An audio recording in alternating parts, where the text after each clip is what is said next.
The Australian Parliamentary System.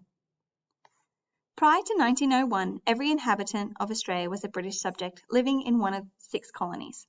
Each colony was a separate political entity, own identity, own government and political institutions, own defence organisations, own business structures. All colonies were self-governing. This means that the colonies had the power to make their own laws about transport, immigration and defence. Reasons for federating. Some colonies were concerned that federation would mean surrendering some of their power. Colonies were suspicious of each other.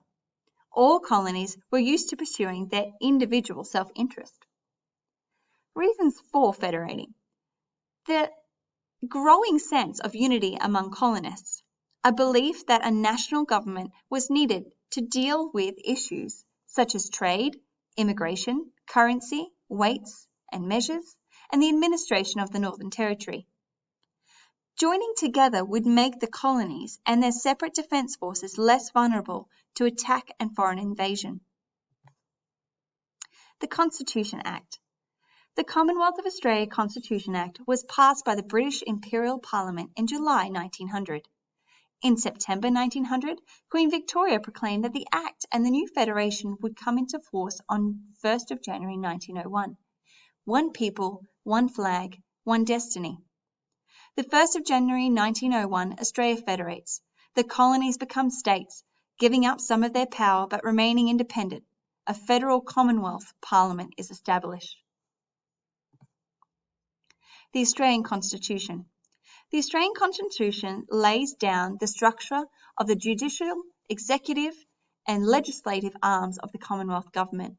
It also outlines the powers and duties of each of these respective arms and de-alienates the relationship between the Commonwealth and the States of Australia.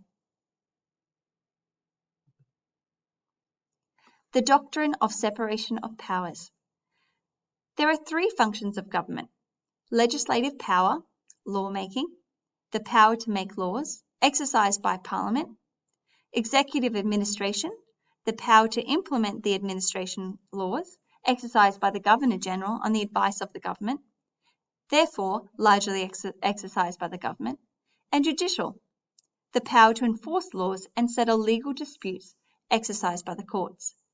Each of these functions should be exercised by one organ of government, with no overlap, so that each then can act as a check and balance on others. Parliament alone should legislate, the executive alone should administer, and the courts alone should adjudicate.